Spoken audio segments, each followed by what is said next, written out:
नमस्कार, मैं हूं सौरभ शर्मा। आप देख रहे हैं कुरुक्षेत्र। स्वागत है आप सभी का।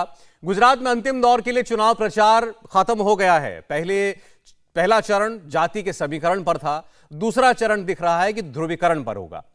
बीजेपी अपने कोर हिंदू वोट पर कॉन्सेंट्रेट कर रही है। कांग्रेस हिंदू मुसलमान दोनों को साधना चाहती है और असदुद्दीन ओवैसी अग्रेसिवली कैंपेन करते हुए मुस्लिम वोट का कंसोलिडेशन कर रहे हैं। यह बात आपको पिछले 24 घंटे के बयानों से समझ में आ जाएगी।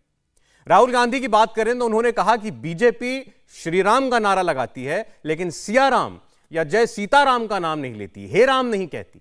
मतलब सीता जी को, महिलाओं को वो तवज्जो नहीं देती है, सम्मान नहीं देती।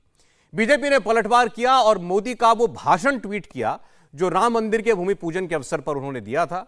वहां सिया राम सीताराम सब कुछ है। इधर राम की बात हो रही है तो उधर ओवैसी अल्लाह के नाम पर वोट मांगते हुए दिखाई दिए। 5 दिसंबर को जिन 93 सीटों पर वोट पड़ने वाले हैं उनमें मुस्लिम वोट अपनी तरफ लाने के लिए ओवैसी साहब ने लगता है टॉप गियर लगा दिया है। जमालपुर में ओवैसी ने भाषण दिया, वो भाषण जो हिंदू और मुसलमान दोनों के बीच तेजी से वायरल हो रहा है। इसमें ओवैसी रोते हुए दिखाई देते हैं, वो एक इमोशनल अपील करते हैं और अल्लाह से दुआ मांग रहे हैं कि उनका उम्मीदवार जीत जाए। चुनाव के आखिरी चरण में लड़ाई राम राम और अल्लाह अल्लाह की हो रही है। सोचिए, हिंदू वोट के लिए मंच से राम राम सुनाया जा रहा है और मुस्लिम वोट के लिए स्टेज से दुआएं पढ़ी जा रही हैं। तो क्या इस बार हिंदू और मुसलमान दोनों वोटों में सेंध लगेगी? क्या बीजेपी के कोर वोट को कांग्रेस कोई डेंट पहुंचा पाएगी? क्या कांग्रेस के लॉयल मुस्लिम वोटर का एक बड़ा हिस्सा ओवैसी की पतंग ले उड़ेगी? लेकिन यह तय है कि चुनाव पोलराइज हो रहा है। 2002 वाली गर्मी लाने की कोशिश हो रही है, लेकिन इससे फायदा किसको होगा और उससे किससे नुकसान? कुरुक्षेत्र में यही मुद्दा है बहस का। सबसे पहले आपको राहुल गांधी की बात सुनवाते हैं क्योंकि इस बार चुनाव में राम नाम की शुरुआत उन्होंने की। हे राम का मतलब राम एक जीने का तरीका थे, एक जीने के तरीका था। सुनो, डिस्टर्ब मत करो। एक नारा हे राम मतलब जिस प्रकार से भगवान राम ने अपनी जिंदगी जी, जो उन्होंने तपस्या किया, जो उन्होंने समाज के लिए काम किया, जो उन्होंने प्यार फैलाया, भाईचारा फैलाया, वैसे ही अपनी जिंदगी जीना। दूसरा नारा जय सिया राम, जय सिया राम। अब जय सिया राम का मतलब क्या है? यह पंडित जी ने मुझे बताया, सीखा हूं मैं, यात्रा पे बहुत कुछ सीखा हूं। जय सिया राम का मतलब क्या है? दिग्विजय जी ताली बजा रहे हैं। जय सिया राम का मतलब जय सीता जय राम। मतलब क्या कि सीता और राम एक ही हैं। सीता और राम एक ही हैं, इसलिए नारा है जय सिया राम या जय सीताराम। तीसरा नारा जय श्री राम, उसमें हम राम भगवान की जय करते हैं। पंडित जी ने मुझसे कहा कि आप अपनी स्पीच में पूछिए कि बीजेपी के लोग जय श्री राम करते हैं मगर कभी जय श्रिया राम और हे राम क्यों नहीं करते?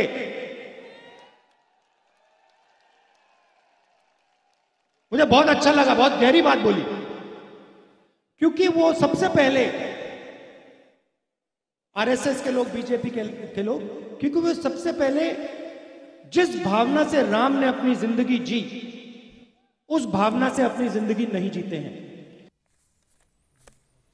तो राहुल गांधी के आपने सुना, उन्होंने जय सिया राम का मतलब भी बताया, बीजेपी क्या करती है वो भी समझाया। लेकिन इसके बाद बीजेपी ने जवाब दिया और बीजेपी ने यह कहा कि एक ईसाई माता और एक पारसी पिता के पुत्र से यह सीखना पड़ेगा कि हिंदू जय सिया राम कैसे कहेंगे। सुनिए। पहले मेरे साथ प्रभु राम जी को, माता जानकी को जरा याद कर लें, उसके बाद ही मैं अपनी बात को आगे बढ़ाऊंगा। सियावर रामचंद्र की, सियावर रामचंद्र की जय सिया राम, जय सिया राम। बीजेपी ने प्रधानमंत्री मोदी का ये वीडियो ट्वीट करके बताया कि जय सिया राम कहा जाता है। राहुल गांधी के जय सिया राम के ज्ञान पर ओवैसी भी बोले। अहमदाबाद में चुनाव प्रचार कर रहे ओवैसी ने कहा कि राहुल गांधी तो सिया राम पर ज्ञान देंगे ही, क्योंकि उनके पिता ने ही बाबरी मस्जिद का ताला खुलवाया था। वो क्यों नहीं इस तरह का बयान देंगे? उन्हीं के पिताजी जब इस देश के प्रधानमंत्री थे, उन्होंने बगैर मुस्लिम साइट को बताए उन्होंने बाबरी मस्जिद का ताला खुलवा दिया और वहां पर शिलान्यास कराना शुरू करा दिया। उस जमाने में जब कोई कंप्यूटर नहीं था, 5 या 10 मिनट की हियरिंग में 65-70 पेजेस का ऑर्डर दे दिया गया और बूटा सिंह जाकर शाम में ठहर कर ताले खुला दिए। यही तो वही तो कहेंगे ना।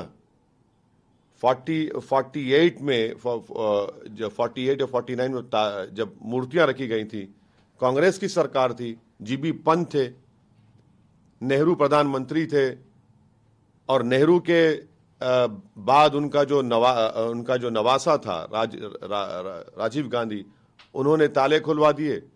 जब बाबरी मस्जिद को शहीद किया गया, नरसिम्हा राव कांग्रेस के प्रधानमंत्री थे। वही तो बोलेंगे बात, और कौन बोलेगा?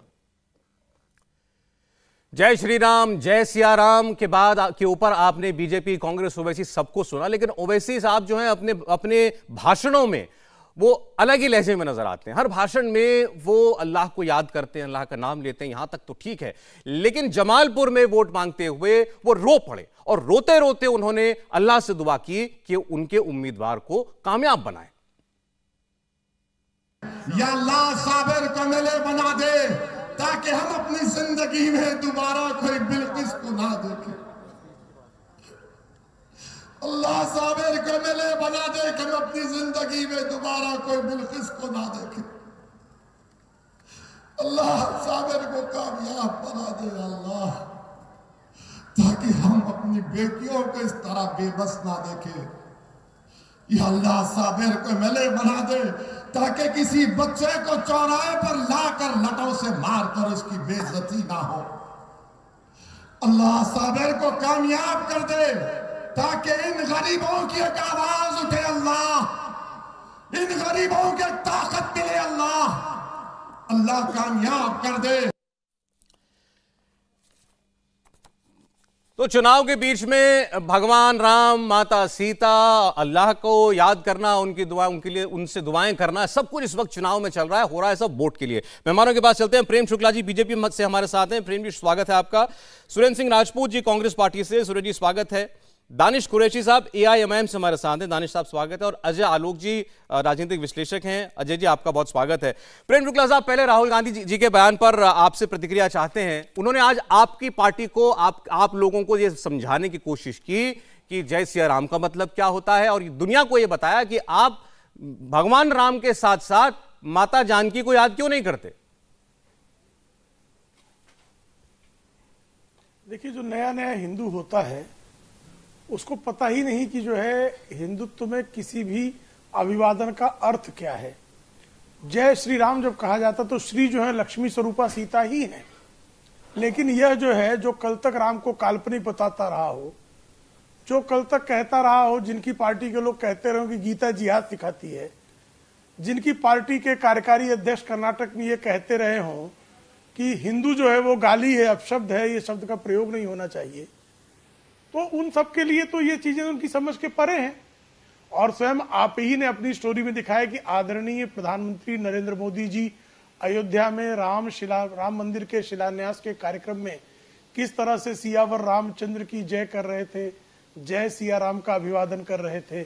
जय श्री राम और जय सिया राम जी, जो कोई हिंदुत्व को जानता है वो जानता है कि एक ही अभिवादन है, श्री लक्ष्मी स्वरूपा सीता ही हैं और उनका ही नाम लिया जा रहा है। लेकिन जिन लोगों ने राम मंदिर को रुकवाने के लिए हर तरह का जो है प्रयत्न की पराकाष्ठा की हो और संसद में खड़े हो के कहा हो कि हम तो वहां बाबरी ढांचा बनवाएंगे, बाबरी मस्जिद बनवाएंगे, आज उनकी मजबूरी है कि वो राम का नाम ले रहे हैं। नहीं, तो राम का नाम लेने में पता नहीं कहते हैं कि आपने तो भगवान राम का नाम लेकर राजनीति में जो हासिल करना था कर लिया। आपको वो ये बोलना चाहते हैं कि आपका दरअसल ईश्वर से, भगवान राम से कोई लेना देना है ही नहीं, सिर्फ राजनीति के लिए भगवान राम का नाम लेते हैं। नहीं, सारा लेना देना तो उनका है। नहीं, सारा लेना देना तो उनका है जो कहते थे मंदिर जाने वाले लड़कियां छेड़ते हैं, चर्च जाने वाले लड़कियां नहीं छेड़ते, मस्जिद जाने वाले लड़कियां नहीं छेड़ते, लेकिन मंदिर जाने वाले ये लड़कियां छेड़ते हैं। अच्छा प्रेम जी, ठीक बात, लेकिन इसके जवाब में अमित मालवीय ने जो ट्वीट किया, मैं उस पर पूछ रहा हूं, इसका जवाब से खतरा है, इसका जवाब ये कह के दिया आपकी पार्टी ने कि एक ईसाई माता और एक पारसी पिता के पुत्र से हमको सीखना पड़ेगा कि भगवान राम और भगवान माता सीता की आराधना कैसे करनी है, उनके माता पिता पर पहुंच गए। देखिए, ये सत्य नहीं है क्या कि श्रीमती सोनिया गांधी ईसाई हैं? ये सत्य है कि नहीं है? ये सत्य नहीं है कि श्रीमान फिरोज गांधी पारसी थे और कभी जो है राजीव गांधी को धर्मांतरण करते हुए ऐसा किसी ने तो देखा नहीं था। अगर आपके पास कोई इस तरह का दृश्य हो जिसमें श्रीमान राजीव गांधी का हिंदू धर्म में घर वापसी की गई हो तो कृपा करके सामने लाइए, हम लोग स्वीकारेंगे। फिर भी हम कह रहे हैं, हम तो कबीर से भी राम सीखने के लिए तैयार हैं। कबीर के भी माता पिता जो हैं वो सारे हिंदू नहीं थे, लेकिन कबीर भी अगर राम को स्वीकारते हैं तो हम उनसे भी राम को सीखने में हमको कोई आपत्ति नहीं है। लेकिन कम से कम जो राम को काल्पनिक कहता हो, सर्वोच्च न्यायालय में शपथ पत्र दायर करके काल्पनिक कहता हो उस, और जो कहता हो कि आतंकवादियों, लश्कर तोयबा से अधिक हिंदू आतंकवादियों से खतरा हो, जो हिंदुओं को आतंकवादी कहता रहा हो, भगवा आतंकवाद लाता रहा हो, अगर वो खड़ा होकर भी गीता सिखाने के लिए शिवराज पाटिल खड़े हो जाएंगे, कहेंगे कृष्ण तो अर्जुन को जिहाद सिखाया था। अच्छा चलें, ठीक है, अब इनके कार्यकारी अध्यक्ष खड़े हो जाएंगे, कहेंगे सुरेंद्र जी से जवाब ले लूं आपकी बात। भाई साहब, उनसे कैसे सीखा जाए, ये तो प्रश्न है ना। सुरेंद्र जी, आप बात जवाब दीजिएगा जो भी प्रेम शुक्ला जी ने कहा और जो मैंने भी अमित मालवीय जी का ट्वीट जो पढ़ के बताया आपको। लेकिन साथ साथ आप पर इल्जाम ओवैसी साहब भी लगा रहे हैं। वो ये कह रहे हैं भी राहुल जी तो कहेंगे ही जय सिया राम, उनके नाना जी ने जो है नेहरू जी के जमाने में मूर्ति रखी गई, पिताजी के जमाने में शिलान्यास हुआ, ताला खुलवा दिया गया, तो जड़ तो वही है। सौरभ भाई, आप तो हिंदुस्तान के लिए दुनिया के एक विख्यात प्रस्तोता हैं। आप तो अच्छी तरीके से जानते हैं कि बातें हो क्यों रही हैं।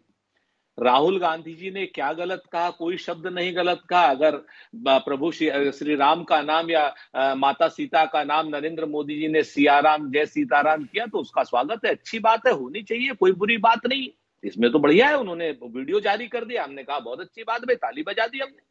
हम तो रघुपति राघव राजा राम पतित पावन सीता राम, ईश्वर अल्लाह तेरे नाम सबको सम्मति दे भगवान। हम इनके चक्कर में नहीं फंसने वाले हैं, हम हिंदू मुसलमान नहीं करने वाले हैं। बहुत साफ सी बात है। ये हमारे ऊपर, हमारे माँ बाप के ऊपर कितना हो, कितनी ही गंदी बातें कर लें, कितनी ये देश देख रहा है आज की डेट में, गुजरात देख रहा है। चूंकि गुजरात के चुनाव के लिए हिंदू मुसलमान, प्रधानमंत्री जी का चेहरा खत्म, प्रधानमंत्री का चेहरा अस्तांचल की ओर है, तो इसलिए अब आज की डेट में हिंदू मुसलमान के नाम पर ये लोग वोट लेना चाहते हैं। हम सफल नहीं होने देंगे, मुख्य मुद्दों पर ही रहेंगे। एक बात। दूसरी बात आ जाइए असदुद्दीन ओवैसी साहब और आप पार्टी के जो क्या नाम उनका, अरविंद केजरीवाल साहब, इन दोनों को तो भारतीय जनता पार्टी को दादा साहब फाल्के पुरस्कार के लिए भेज देना चाहिए। क्यों? एक आदमी 13 सीटों पर चुनाव लड़ रहा है और कह रहा है कि सरकार बनाएंगे, और या क्या नाम किस किस तरीके से चुनाव में वोट मांगे जा रहे थे, उनकी तो मान्यता रद्द हो जानी चाहिए। दूसरी बात आप आ जाइए केजरीवाल जी के यहाँ पे, तो सबसे बड़ी बात है उनकी कि वो एक रेपिस्ट को फिजियोथेरेपिस्ट बना रहे हैं, वो भी भारतीय जनता पार्टी के सहयोगी। इन दोनों सहयोगियों को लेकर के हमें कोई ज्यादा नहीं कहना। हाँ, हम एक चीज जरूर कहेंगे कि गुजरात का चुनाव सौरभ भाई असलियत के मुद्दों पर हो रहा है। पहली बार गुजरात में प्रधानमंत्री जी को और अमित शाह साहब को पसीने छूटे हुए हैं। ठीक है, इसलिए ये सुरेंद्र जी चलें, ठीक, इस पर तो हम लोग रोज बात करते हैं। आप कहते हैं कि क्यों प्रधानमंत्री को इतनी रैलियां करनी पड़ रही हैं, लेकिन आपने कहा ये हिंदू मुसलमान का चुनाव कराना चाहते हैं। मैं कहता हूं ये हिंदू मुसलमान की रील चढ़ाने के लिए हैंडल तो आप ही देते हैं। राहुल जी पहले भी 2 दिन पहले भगवान राम, भगवान शिव, भगवान कृष्ण पर ज्ञान दे रहे थे, उसके बाद आज वो भगवान राम, माता सीता पर आ गए। भाई तो सामने वाला तो ले उड़ेगा ना मुद्दे को। मैं इसी बात से मैं आपकी कहता हूं, राहुल गांधी जी भारत जोड़ो यात्रा कर रहे हैं। भारत जोड़ो यात्रा में संदर्भों में बात होती है। अगर वो किसी मंदिर से बाहर निकल रहे हैं, कोई रैली कर रहे हैं, कोई बात कह रहे हैं, तो उसको लेकर के अभी मान लीजिए गुजरात का चुनाव नहीं होता तो ये लोग इस बात का कॉग्निजेंस भी नहीं लेते, और आप लोग इस बात को तो छोड़िए, भारत जोड़ो यात्रा भी नहीं दिखाते। मैं आपसे बता रहा हूं, मैं सौरभ भाई आपको पर्सनली कुछ नहीं कह रहा, ये भी बता दूं जी। आप लोग भी इसीलिए उठा रहे हो इस बात को कि परसों चुनाव है वहां पर, और पहले चरण के चुनाव में भारतीय जनता पार्टी 55 सीटें हार चुकी है। आज आप ये हिंदू मुसलमान होने की जो परिस्थितियां बन रही हैं, वो सिर्फ इसीलिए तो बन रही हैं कि अगले चुनाव में कुछ पोलराइजेशन हो जाए। अगले 93 सीटों आप में कह रहे हैं कुछ अगले बात आ चुनाव में जाए, पोलराइजेशन के ही भरोसे है बीजेपी, पहला राउंड तो हाथ से निकल बिल्कुल, गया। पूरी- अच्छा आलोक साहब पूरी कैसे देखते हैं तरीके राहुल से- गांधी जी के बयान को, ये ताजा बयान जो आया उस पर? देखिए ऐसा है कि सौरभ, सुरेंद्र जी ठीक कह रहे हैं कि चुनाव है, तो चुनाव है, स्वाभाविक है कि चुनाव में सब कोई अपने अपने हिसाब से रेटोरिक्स करेंगे। लेकिन सवाल ये है कि राहुल गांधी जी मुझे लगता है बीजेपी की पिच पे खेल रहे हैं। ये जय श्री राम, जय सिया राम, कभी महाकाल की मंदिर, कभी कुछ। तो अगर पिच चेंज किया राहुल गांधी ने तो कुछ स्ट्रैटेजी होगी। अब तो ये पता चलेगा 8 तारीख को ही ना कि बीजेपी की पिच पे जाके बैटिंग कर रहे हैं कितने सफल होते हैं। क्योंकि जहां तक मुझे लगता है, जैसा जैसा ओवैसी जी ने बातें कही, जैसा सुरेंद्र जी ने बातें कही, भगवान का नाम, अल्लाह का नाम, ये सब हम लोग देख चुके हैं चुनाव में, हमेशा चलते रहता है। सब अपने कन्वीनियंस के हिसाब से करते हैं। अब ये नई स्ट्रैटेजी है। एक स्ट्रैटेजी थी कि गुजरात जाना नहीं है, उसका क्या फल मिलता है। दूसरी स्ट्रैटेजी अभी आई जय सिया राम, जय श्री राम। अब जो भी हो, महाकाल का मंदिर, उसका वीडियो ट्वीट करना, सब कुछ, तो ये सब स्ट्रैटेजी के तहत हो रहा है। तो देखिए नहीं, बैटिंग करने की मैं आपसे जानना चाहता हूं पहले आलोक साहब, आप राजनीति में बड़े अरसे तक रहे हैं, आपने कहा भी वो गुजरात नहीं आ रहे, बात ठीक है, फिर आप कह रहे हो मंदिर मंदिर जाकर के वो एक मैसेज भी देना चाहते हैं, तो फिर वो गुजरात ही आ जाते। 2017 में हमें याद है वो गुजरात में मंदिर मंदिर जा रहे थे। वो स्ट्रैटेजी इनकी होगी कांग्रेस पार्टी की, उस पर मैं क्या कहूँगा। 2 बार तो आए गुजरात, 2 रैली करके गए हैं, उनकी स्ट्रैटेजी है। उनको ग्रैंड फिनोमेना में अभी भारत जोड़ो यात्रा ज़्यादा इंपॉर्टेंट लग रहा है। और गुजरात का चुनाव आज जिग्नेश मेवानी कह रहे थे, मैंने आपके चैनल पे सुना वहाँ पे, कि राहुल गांधी जी की यहाँ कोई ज़रूरत नहीं है, गुजरात के हम सैनिक काफ़ी है यहाँ पे मुकाबला करने के लिए। तो ठीक है, कुछ स्ट्रैटेजी के तहत ही वो गुजरात नहीं जा रहे होंगे, वो कांग्रेस पार्टी का अपना अंदर का विषय होगा। लेकिन मेरी ये बात मैं फिर कह रहा हूँ कि बीजेपी की पिच पे आके बैटिंग करना शुरू किया, वो भी लास्ट डेथ ओवर्स में। अब कैसा रिजल्ट रहता है, या तो बोल्ड होंगे या छक्का लगेगा, तो ये तो पता चलेगा 8 तारीख को ही। सुरेंद्र जी जवाब दीजिएगा इस बात का। पहले दानिश साहब जो आपकी बात का उत्तर देना चाह रहे थे। जी दानिश जी, ओवैसी साहब ने याद दिलाया कि राम मंदिर में मूर्ति किसने रखवाई, ताला किसने खुलवाया। चलिए ठीक है, ये बात तो समझ में आती है कि आप बोलेंगे ये। उसके बाद लेकिन ओवैसी साहब खुद कल सभा में रो पड़े और रोते रोते वो अल्लाह से दुआ करने लगे, मेरे उम्मीदवार को जिता दो। सामने वाले पर आप आरोप लगाते हैं कि ये धर्म का कार्ड खेल रहे हैं, भरी सभा में वो खुद रोते रोते अल्लाह को याद कर रहे हैं, वो नहीं है धर्म का कार्ड। देखिए सौरभ जी, सबसे पहले तो मैं कांग्रेस के जो प्रवक्ता हैं उनको जवाब दे दूं। दरअसल वो नेशनल टीवी पर बैठ के झूठ बोल रहे हैं। वो मुझे ओवैसी साहब का एक स्टेटमेंट बता दें जिसमें उन्होंने ये कहा हो कि हम 13 सीटों पर लड़के सरकार बना रहे हैं। उन्होंने जो कहा है वो ये कहा है कि हम सिर्फ 13 सीटों पर लड़ रहे हैं, 169 सीटों पर आप लड़ रहे हैं, आप जीत लीजिए, बना लीजिए सरकार, बनाने के लिए इतने नंबर काफ़ी हैं, तो वो उस पर बात नहीं करेंगे। लेकिन जूं के कांग्रेस ने हमेशा से ही भारतीय जनता पार्टी के साथ में कोई यहाँ इलू इलू कर रखा है और अब वो राजनीति चलने वाली नहीं है, इसलिए ये आरोप प्रत्यारोप लगा रहे हैं। रह गई बात आपने जो कहा कि ओवैसी साहब भरी सभा में रो पड़े, सुनिए मेरी बात, इस्लाम के अंदर में दुआ मांगने का एक कल्चर का हिस्सा है और खुदा से जब भी मांगते हैं तब आंखों में आंसू आ जाते हैं, ये नेचुरल बात है। अगर आप किसी भी धार्मिक प्रोग्राम में आप देखेंगे या और भी किसी कल्चरल प्रोग्राम में आप देखेंगे तो जब दुआएं मांगी जाती हैं तो खुदा के सामने रोना, मतलब उसके सामने सिर्फ वही एक ईश्वर है जिसके सामने हम रो सकते हैं। तो अगर वो उन्होंने किया तो भाई क्या गलत किया। मोदी जी अपनी सभा में सियाराम की बात करेंगे, राहुल गांधी भगवान राम और सियाराम में फर्क बताएंगे, लेकिन ओवैसी साहब अगर दुआ करेंगे अल्लाह से, खुदा से मांगेंगे, तो आप क्या चाहते हैं कि ओवैसी साहब दूसरों पर ये इल्जाम ना लगाए ना कि इनके बीच में बड़ा हिंदू बनने की होड़ लगी हुई है। आप लोग यही तो आरोप लगाते हैं कि राहुल गांधी बड़ा हिंदू साबित करना चाहते हैं, मोदी जी खुद को सबसे हिंदू हृदय सम्राट साबित करना चाहते हैं। उन्होंने क्या गलत कहा कि भाई कांग्रेस के शासनकाल में बाबरी मस्जिद में मूर्तियां रखी गई, कांग्रेस के शासनकाल के अंदर में हुक्मनामा 60 पे पन्ने का हुक्मनामा तय हो गया, शिलान्यास हो गया, ये सब तो उनके शासनकाल में हुआ। कौन से मुंह से बात कर रहे हैं। और आज आप देखिए इस देश के अंदर में गुजरात जैसे प्रदेश में नैरेटिव आपका ये होना चाहिए कि आपने गवर्नेंस में रहकर क्या काम किया, उसके बाद बजाय एक तरफ से प्रधानमंत्री शुरू हैं, दूसरी तरफ से राहुल गांधी शुरू हैं। आप मुझे बताइए क्या इस देश में यीशु भगवान को मानने वाले लोग नहीं है, गौतम बुद्ध को मानने वाले लोग नहीं है, अल्लाह को मानने वाले लोग नहीं है। चुनाव के अंदर में अब बात क्या होगी, ये बात होगी, तो ये बात धर्म की नहीं है, तो फिर क्या है बताइए। नहीं तो अभी भगवान यीशु को मानने वाले, भगवान बुद्ध को मानने वालों का जिक्र ओवैसी साहब ने कभी मंच से किया है?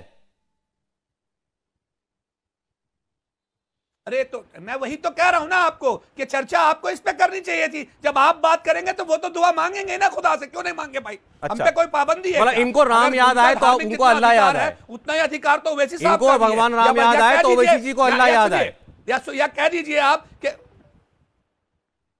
अरे क्यों भाई, हमारा तो वो कल्चर का हिस्सा है, याद आने की कहां बात है? वो रोज नमाज पढ़ते हैं, रोज खुदा को याद करते हैं, अकेले में बैठ के दुआ करते होंगे तो रोते भी होंगे, ये तो आपके कैमरे में दानिश साहब आपकी बात समझ नहीं पा रहा। और वैसे ही साहब दुआ मांगे रोते रोते अल्लाह से, तो आपने कहा हमारे कल्चर का हिस्सा है। भाई ईश्वर तो सबके हैं, आपके ही नहीं है, पहली बात। और ये भगवान राम का नाम ले दें तो ये पॉलिटिक्स खेल रहे हैं जी। नहीं, आप मुझे एक बात बताइए, अल्लाह से मांगना कोई गुनाह है सौरभ? ना बिल्कुल नहीं है। और अल्लाह हम तो मानते हैं कि सर्वशक्तिमान है, और अगर वो सर्वशक्तिमान है, सुनिए सुनिए सुनिए, वो सर्वशक्तिमान है, अगर हम उसके पास गिड़गिड़ा रहे हैं, हम अल्लाह से मांग रहे हैं, तो कांग्रेस के पेट में दर्द क्यों हो रहा है, भाजपा के पेट में दर्द क्यों हो रहा है, बताइए तो। मैं जरा पूछ लेता हूं, पूछ लेता हूं। सुरेंद्र जी पहले जवाब दीजिए। आपके पेट में दर्द है, ओवैसी चुनाव लड़ रहे हैं, परेशानी में हैं आप। वो सीटें जो पिछली बार निकाली थी, अहमदाबाद में जमालपुर की सीट है, दरियापुर की सीट है, बापूनगर की सीट है, आप जीतते आए हैं। बीजेपी कभी नहीं जीतती। ओवैसी साहब वहां पर खेल बिगाड़ रहे हैं। आपने वहां पर गो बैक के नारे लगवा दिए ओवैसी जी की सभा में। सौरभ भाई, जनता नारे लगाएगी, जनता जानती है कौन किसका एजेंट है। हम तो कहते हैं ना कि धर्म को राजनीति में एक पार्टी एमएलए है भाई, जिसने लॉकडाउन में काम नहीं। एक मिनट दानिश साहब, एक मिनट, एक करके अच्छी आराम से बात कर रहे थे ना। एहतराम रखिए, बोलिए। मैं तो आपके बीच में कुछ भी नहीं बोला, क्यों परेशान हो रहे हैं? जाइए ना, आप 13 की जगह 130 सीटें जीत लीजिए, कौन रोक रहा है? शुभकामनाएं आपको। थोड़ा सा धैर्य रखिए, मतलब अपने अगर कल्चर की आप कंटिन्यू कीजिए। सुरेंद्र जी क्या कह रहे थे आप? मैं आपको बड़ी सिंपल सी बात कर रहा हूं कि भारतीय जनता पार्टी और उनके जो दो छोटे सहयोगी हैं, उनका काम ही यही है। भारतीय जनता पार्टी से इनको एक चीज मिलती है, ऊर्जा मिलती है कि भाई तुम मुसलमान का नाम लो, इसलिए कि यहां पर सांप्रदायिक हो सके, प्रेम शुक्ला जी कुछ इधर उधर की बात कर सके, गुजरात की जनता में एक मैसेज जा सके। मैं आपसे फिर से कहता हूं कि हम लोग इस तरीके की डिबेट पर आए क्यों, बात क्यों करें? सच बात यह है कि जब ईश्वर अल्लाह तेरे नाम सबको सन्मति दे भगवान, सबको ही सन्मति भगवान देगा। हम मुख्य मुद्दों पर क्यों ना बात करें? क्यों ना बात करें गुजरात में मोर्टेलिटी रेट क्या है? नहीं, क्यों ना बात करें हम गुजरात में 3000। आप ये सारी बातें कीजिए, यही मुद्दे होते हैं चुनाव के, जो लोग होते हैं उनके पास तो यही मुद्दे। सुरेंद्र जी ये बात इसीलिए वो आपको इसलिए जवाब दे रहे हैं क्योंकि आपने अभी कहा ना ये जूनियर पार्टनर है बीजेपी के, तो वो पलट के जवाब देते हैं और फिर वो आपसे पूछते हैं कि हम तो 13 लड़ रहे हैं, तो 169 कांग्रेस जीतेगी। हम भगवान चाहेगा इंशाअल्लाह। सौरभ 20 सेकंड दीजिए, सिर्फ 20 सेकंड। इनकी 13 भी हम जीतेंगे, आप इस चीज को समझ लीजिए। हमारी कोई वो नहीं, हम तो चाहते हैं सब। मैं आलोक की बात से एक बात से सहमत हूं कि ये चुनाव हिंदू मुसलमान पर क्यों आए, बिल्कुल। Saurabh 20 second, Saurabh 20 second, Saurabh 20 second. मैं फिर से एक बात कहता हूं कि आज की डेट में यहां पर अहद ले लीजिए कि जो पार्टी, जो धार्मिक पार्टी या जो भी लोग भगवान का नाम लेके राजनीति में वोट मांगेंगे, वो पाप के भागी भी होंगे, श्राप के भागी भी होंगे और नरक के भागी भी होंगे। तो इन दोनों को पाप, श्राप, नरक सब मिलेगा। एक छोटा सा ब्रेक ले रहा हूं, प्रेम शुक्ला जी जवाब देना चाहेंगे आपकी बात का, दानिश साहब भी। छोटा सा ब्रेक, बहुत जल्द लौटते हैं। राहुल गांधी ने भाजपा को जय सिया राम का भावार्थ समझाया, बीजेपी ने पलटवार किया, ओवैसी ने भी जवाब दिया। ओवैसी साहब वो सभा में रोते हुए अल्लाह से दुआ करते भी दिखाई दिए। हम यहां चर्चा कर रहे हैं कि आखिर चुनाव किस ओर जा रहा है। कांग्रेस पार्टी के प्रवक्ता कह रहे हैं कि बाकी लोग चाहते हैं कि चुनाव में हिंदू मुसलमान का मुद्दा आ जाए, ध्रुवीकरण हो जाए, लेकिन वो होने नहीं देंगे और बाकी पार्टियां जिम्मेदार उन्हीं को ठहरा रही हैं इसके लिए। अभी ब्रेक से पहले बात हो रही थी, प्रेम शुक्ला साहब, सुरेंद्र जी ने कहा जो भगवान या ईश्वर का नाम लेकर, अल्लाह का नाम लेकर वोट मांगे, समझ लो वो पाप का, श्राप का भागी है, नरक में जाएगा। तो निश्चित तौर पर सुरेंद्र राजपूत ये कह रहे हैं कि गुजरात कांग्रेस के अध्यक्ष जो ये कहते हैं कि गुजरात प्रदेश के संसाधनों पर पहला अधिकार मुसलमानों का है, वो नरक जाएंगे कि स्वर्ग जाएंगे तय कर ले। उनके एक विधायक जो हैं वो खड़े होकर कहते हैं मुस्लिम इलाके में कि हम डिस्पेंसरी सिर्फ मुस्लिम इलाकों में खोलेंगे, हिंदू इलाकों में नहीं खोलेंगे। वो नरक जाएंगे कि स्वर्ग जाएंगे बता दें। इनके तीसरे विधायक हैं वो खड़े होकर जो है कहते हैं कि सिर्फ मुसलमान ही इस देश को बचा सकता है और कांग्रेस को बचा सकता है। वो नरक जाएंगे कि स्वर्ग जाएंगे तय कर लें। तो हिंदू मुसलमान कौन कर रहा है? हम तो गुजरात में बता रहे हैं कि साहब हमने 69,000 किलोमीटर नहरों का जाल बिछाकर गुजरात को जो बूंद बूंद जल के लिए तरसता था, आज हम हर घर नल से जल पहुंचा रहे हैं, हम इसके नाम पर वोट मांग रहे हैं। हम बता रहे हैं कि 7 घंटा सिर्फ गुजरात में बिजली आती थी, आज 24 घंटा बिजली आ रही है। हम बता रहे हैं कि हम गुजरात में 15 लाख लोगों को हमने जो है प्रधानमंत्री आवास योजना के तहत मकान दे दिए। जिन लोगों के पास जो है वर्षों से बिजली नहीं थी उन घरों में बिजली दे दी। हमने एलपीजी गैस कनेक्शन दिए, हमने शौचालय दिए, हमने जो है लोगों का किस तरह से कल्याण किया, गुजरात का कैसे कायाकल्प किया, इसकी सारी योजनाएं हम लोगों को गिना रहे हैं कि भाई गुजरात में सिर्फ 21 यूनिवर्सिटी। प्रेम शुक्ला जी, लेकिन साथ साथ आप ये भी तो बता रहे हैं कि 2002 में किसको सबक सिखा दिया था। आप ये भी बता रहे हैं कि गोधरा के अंदर कार सेवकों के बलिदान के फलस्वरूप ही तब उनके तब से ही राम मंदिर का निर्माण हो रहा है और वो गुजरात मॉडल है। बहुत बहुत बहुत अच्छा प्रश्न है आपका, बहुत अच्छा प्रश्न। आप बताइए मुझे, 2002 में दंगाइयों को सबक सिखाने के कारण ही तो 2002 के बाद गुजरात में दंगे नहीं हुए। 2002 के उसके पहले ये दशा थी कि 365 दिनों में 265 दिन कर्फ्यू रहता, तो ये बताना आवश्यक नहीं है क्या? कानून और व्यवस्था में हमने कायाकल्प कर दिया, सुधार कर दिया। अब गुजरात के हर शहर में दंगे नहीं होते, अब स्मगलरों का गुजरात नहीं है। अब पोरबंदर में ये बोर्ड नहीं लगाया जाता। कांग्रेस के कार्यकाल में पोरबंदर में बोर्ड लगा दिया गया था कि यहाँ कानून एवं व्यवस्था का राज खत्म होता है। पोरबंदर की जेल कांग्रेस की सरकार ने बंद कर दिया था। ठीक है, आज कोई गुजरात में इसकी कल्पना कर सकता है? जिस कच्छ के रण को कह दिया गया था कि यहाँ अब जीवन जीने लायक नहीं है, आज वो कच्छ का रण अगर पर्यटकों के लिए सबसे अधिक जो है आकर्षण का केंद्र बन गया है, तो हम ये उपलब्धियां लोगों के सामने नहीं। चलिए, अच्छा ठीक है, जवाब दे, एक बार सुरेंद्र जी जवाब दे दे। सुरेंद्र जी पूछ रहे हैं कौन जाएगा नरक में, आप बताइए। कृपा करके मुझे बताइए ना, ओवैसी जी से आप क्या अपेक्षा करते हैं? दो तीन बातें बड़ी साफ हैं। प्रेम शुक्ला जी को कम से कम अच्छा लगा कि इन्होंने कुछ विकास की बातें करी। ये अभी तक ये नहीं बता पाए कि 16 लाख से 18 लाख एकड़ गुजरात को सिंचित करना था नर्मदा को, आज तक अभी 27 सालों में मात्र 3 लाख एकड़ को क्यों सिंचित कर पा रही है। प्रेम शुक्ला जी को यह भी बताना चाहिए आकर के कि भाई पिछले 5 साल में एक भी संविदा कर्मचारी को आपने पक्का क्यों नहीं किया। प्रेम शुक्ला जी को यह भी बताना चाहिए कि 3000 स्कूल बंद क्यों कर दिए। प्रेम शुक्ला जी को यह भी बताना चाहिए 82,000 करोड़ का घोटाला सीएजी की फाइलों में क्यों है।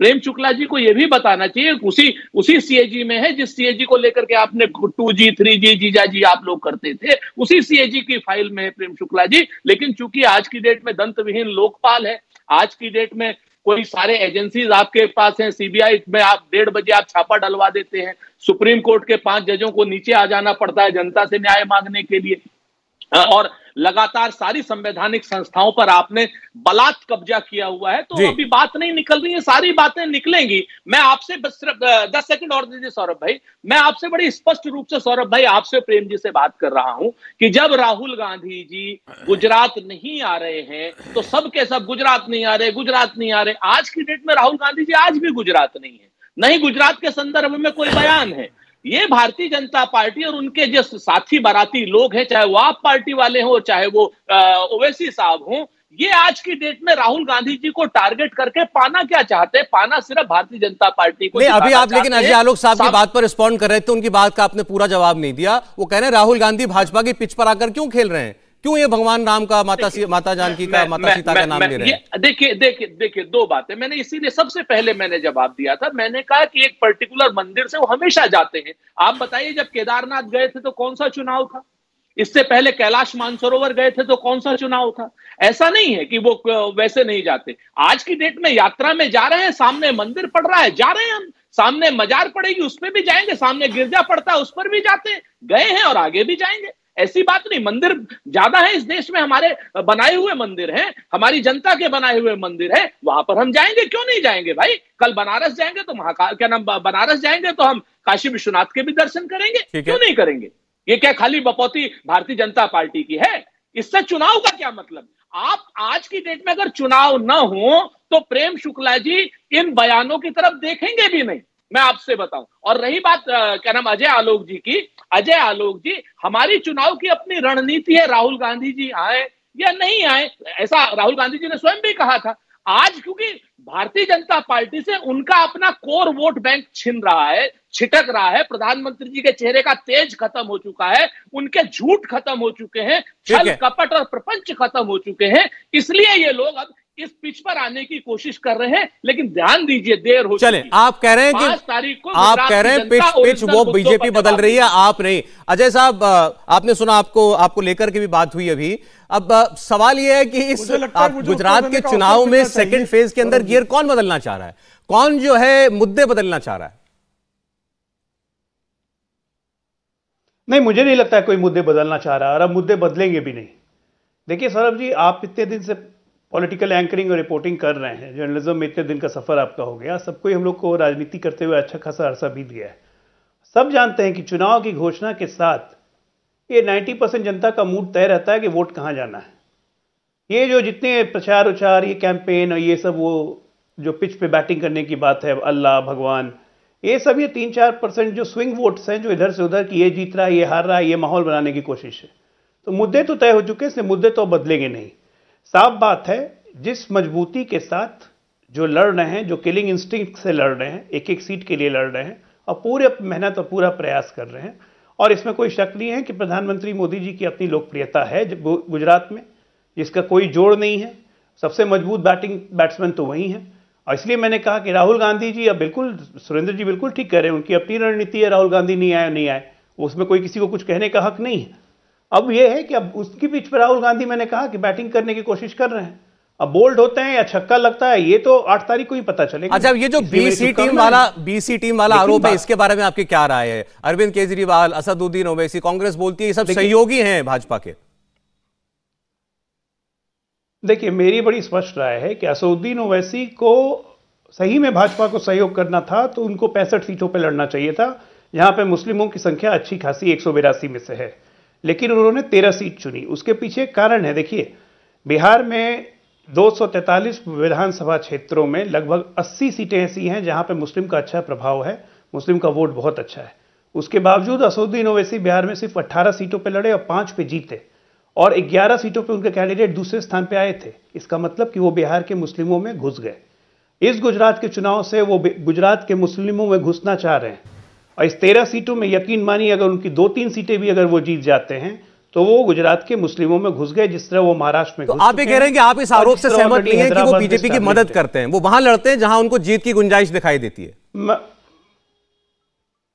मैं कह रहा हूं वो देश में सबसे गंदी राजनीति कर रहे हैं। वो मुस्लिम लीग बी बनने की कोशिश कर रहे हैं, जो इस देश के राजनीतिक भविष्य के लिए ठीक नहीं होगा। और चुनाव आयोग से मैं 10 बार कह चुका हूं कि उनकी पार्टी का जो नाम है उसमें धर्म इंगित होता है, उस पार्टी के नाम को फ्रीज किया जाए। आप ये तय अगर हम लोग सही में चुनाव आयोग इस मामले में सारे राजनीतिक दल एक सारे कानूनी मापदंड क्लियर होने के बाद ही किसी भी पार्टी को रजिस्ट्रेशन मिलता है। सौरभ, मेरा ऑब्जेक्शन है इस पर। नहीं, आप बोलिए, आप जवाब दीजिए। और सौरभ, आप ऑब्जेक्शन करते रहिए, मैं चुनाव आयोग से दरख्वास्त कर रहा हूं कि संविधान के हिसाब से किसी धार्मिक नाम से पार्टी नहीं होनी चाहिए। नहीं, तो फिर उसका जवाब देखिए, पलट के ये आता है कि शिवसेना भी तो है हमारे साथ, हमारे बीच में अकाली दल भी है। आपत्ति नहीं है आपको? एक सेकंड, अजय जी जवाब दे। शिवसेना है, अकाली दल उसके लिए लिखा आपने इलेक्शन कमीशन को? शिवसेना क्या हिंदू धर्म उसके लिए नहीं लिखेंगे, ये माइंडसेट है आपका। उत्तर आ जाए ना। हिंदू दल मुसल्ला अमीन ये सीधे सीधी सांप्रदायिक ध्रुवीकरण की तरफ जाता है। इस चुनाव में सबसे बड़ा चैलेंज उनके लिए है कि अगर वो एस्टैब्लिश हो गए तो एक बात जान जाइए कि असदुद्दीन ओवैसी घुस गए, और ये घुसेंगे तो ये दिक्कत कांग्रेस पार्टी को सबसे ज्यादा होगी, आम आदमी पार्टी को होगी अगर असदुद्दीन ओवैसी घुसते हैं तो। आप बोलिए दानिश जी। देखिए, सबसे पहली बात तो अजय आलोक साहब का ये जो बाय स्टैंडर्ड है, इससे मुझे प्रॉब्लम है। इन्होंने जो कुछ भी कहा उनको तकलीफ नहीं है शिवसेना से। मुझे बता दीजिए, शिव की सेना में कौन भर्ती होगा भाई? और शिवसेना अगर है तो वो किसकी सेना है, किसका प्रतीक है, मैं उसमें जाना नहीं चाहता, लेकिन चूंकि उन्होंने ये कहा है इसलिए मेरा वो ऑब्जेक्शन है उनसे। अगर आपको कुछ करना है तो बजाय यहाँ बात करने के आप जाइए, आप कानूनी तर्ज से जो कुछ कर सकते हैं आप करिए, हम आपको कानूनी तर्ज पे ही उसका जवाब दे देंगे। रह गई बात दूसरे नंबर की, देखिए कांग्रेस के प्रवक्ता जो कह रहे थे सौरभ साहब, मैं आपको बताऊं, वो भी कह रहे थे कि ईश्वर अल्लाह तेरो नाम और 341 से बाहर हो जाए मुसलमान। तो ये थी इनकी राजनीति। ईश्वर अल्लाह तेरो नाम 1949 में बाबरी मस्जिद में रख दिए गए श्री राम। ईश्वर अल्लाह तेरो, सॉरी क्या हो गया, क्या कह रहे? खराब हो गया है। उसके बाद आप देखिए ईश्वर अल्लाह तेरो नाम, भगवान 341 का कहीं जिक्र नहीं है। अरे तो कांग्रेस को सम्मति क्यों नहीं मिली? धर्म के आधार पे क्यों आर्टिकल 341 से मुसलमानों को बाहर कर दिया? इस पे जवाब दीजिए ना, जब तो भाजपा थी भी नहीं। सभा से लड़िए। मुझे ये बताइए, क्या जब आपने 341 में जवाहरलाल नेहरू जी की सरकार ने मुसलमानों को 341 के हक का हुकूक छीन लिए, क्या भाजपा थी? 341 के नाम पर मुसलमानों के झंडमदार मत बनिए, नंबर 1। नंबर 2, संविधान से लड़िए। सारी पार्टियां बनेंगे, आप उनके संवैधानिक हक छीनते जाएंगे और हम अच्छा तो आपके ईश्वर और अल्लाह में 341 में मुसलमान नहीं आता, आपके ईश्वर अल्लाह में उनके धार्मिक मज़ार नहीं आते, आपके 341 में उनका प्रोपोर्शनल रिप्रेजेंटेशन नहीं आता, आपके 341 में मुसलमानों के पंचायत से लेकर पार्लियामेंट तक उनके पास सीटें नहीं है, आपके 341 में जिसमें सारे 18 से 20 सीटें होनी चाहिए थी, वो नहीं है। चलिए एक एक मतलब ये है कि आप अच्छा दानिश साहब थोड़ा आराम से वो तो जवाब देंगे आपको, आराम से मुसलमान बनने वाला नहीं है। थोड़ा आराम से बोलिए, थोड़ा आराम से। आप मुसलमानों के ठेकेदार नहीं, हम बिल्कुल भी परेशान नहीं हो रहे, परेशान तो आप हैं। बिल्कुल, आप 13 सीटों पर लड़ रहे थे, इतनी परेशानी है। अभी आप जो सलाह दे रहे थे हमसे, अरे शांति से सुनिए, सौरभ भाई से कहिए कि इनका बीपी हाई हो जाएगा। अच्छा देखिए, बोलना दानिश साहब बोलना आप ही को था, आप जरा उत्तेजित हो गए बीच में, इसलिए जो है ये भी सामने आ गए। एक सेकंड अरे नहीं, आप इतना बीपी हाई हो जाएगा। जरा मुझे जरा एक सेकंड, सुरेंद्र जी 1 मिनट, सुरेंद्र जी 1 मिनट रुकिएगा जरा, मुझे जरा 20 सेकंड में, मुझे जरा आराम से, दानिश साहब सुने मेरी बात, आराम से 20 सेकंड में समझाइए भी जो आपने उत्तेजित होकर कहा, कांग्रेस पार्टी पर आप इतना नाराज क्यों हुए, शॉर्ट में बताइए। देखिए मैं आपको बताऊं, सबसे पहले तो उन्होंने एक बिल्कुल बहुत प्रचलित भजन कहा कि ईश्वर अल्लाह तेरो नाम और 341 से बाहर हो जाए मुसलमान। ये नहीं कहा उन्होंने तो पूरा भजन गा, विपक्ष में भी ईश्वर अल्लाह तेरो नाम, सबको सन्मति दे भगवान, महात्मा गांधी का भजन तो ये है। तो कांग्रेस को सन्मति नहीं दी ना, कांग्रेस को ही तो सन्मति नहीं मिली सौरभ, वही तो कह रहा हूं। कांग्रेस को ही सन्मति मिल जाती, सबको समानता दे देती, तो आज ये परेशानी ही ना होती। आपने उनका प्रोपोर्शनल रिप्रेजेंटेशन खत्म कर दिया। संविधान जो हमारा गारंटी देता है सोशल, इकोनॉमिकल और पॉलिटिकल समानता का, तो बताइए पॉलिटिकल समानता किसने खत्म कर दी देश में? बताइए। भाजपा को तो जुम्मा 8 दिन हुए पैदा हुए, 1980 के दशक के बाद की भाजपा है, उसके पहले का जितना भी जुल्म है आप बताइए किसने खत्म कर दिया? अच्छा चलें ठीक, समय चूंकि खत्म हो रहा है, लेकिन सुरेंद्र जी की एक बात का जवाब प्रेम शुक्ला जी जरूर देते हुए जाए। सुरेंद्र जी ने 2 बार इस प्रोग्राम में एक बात कही, सुरेंद्र जी 5 सेकंड का एक सवाल पूछ लेने दीजिए, सिर्फ 5, लेकिन जवाब के लिए वक्त नहीं है सुरेंद्र जी, आप बोल लीजिए, लेकिन बहुत शॉर्ट में। बस मैं शिवसेना का जो इन्होंने दानिश कुरैशी साहब ने बात करी, प्रेम शुक्ला जी को जवाब देना चाहिए था, पुराने शिव सैनिक है, लेकिन ये शिवसेना भगवान शिव के नाम पर नहीं, शिवाजी महाराज के नाम पर हुई है। महाराष्ट्र में कम से कम इतना जाने, इस तरीके की भाषा का, अभद्र भाषा का इस्तेमाल न करे, धर्म के नाम पर शिवसेना। अच्छा ठीक, प्रेम जी बहुत शॉर्ट में जवाब दीजिएगा। इन्होंने कहा मोदी जी भी काम नहीं आए, उनका प्रचार भी काम नहीं आया, इसलिए राहुल जी के राम के नाम बयान को पकड़ लिया गया है, चुनाव ना होता तो ध्यान भी ना देते। देखिए मोदी जी का काम कितना आ रहा है ये तो सबके सामने है कि आज जो है कांग्रेस को भयवश जो है राहुल गांधी को चुनाव में हिमाचल में उतारा नहीं, गुजरात में 2 दिन में उतार के भगा दिया। तो मोदी जी के सामने राहुल जी को खड़ा करने में भी कांग्रेस डरती है, ये सब जानते हैं। और राम के नाम पर अब जो है, जो कल तक राम को काल्पनिक कहते थे, वो बुरी तरह से जो है आज राम का नाम को अपनाने के लिए आमादा है। तो राम के नाम को जो है, चले ठीक, ये कांग्रेस की मजबूरी है, ये सारे के सारे लोग भली बात जानते हैं। भगवान राम का नाम ही सही, काम किसके आएगा देखते हैं। कुछ नहीं रह गया। बहुत शुक्रिया प्रेम शुक्ला जी, सुरेंद्र सिंह राजपूत जी, दानिश कुरैशी साहब, बहुत धन्यवाद आपका कुरुक्षेत्र में जुड़ने के लिए हमारे साथ। तो आप देख रहे थे कुरुक्षेत्र में आज की बड़ी बहस। आगे देखिए इस वक्त की हेडलाइंस।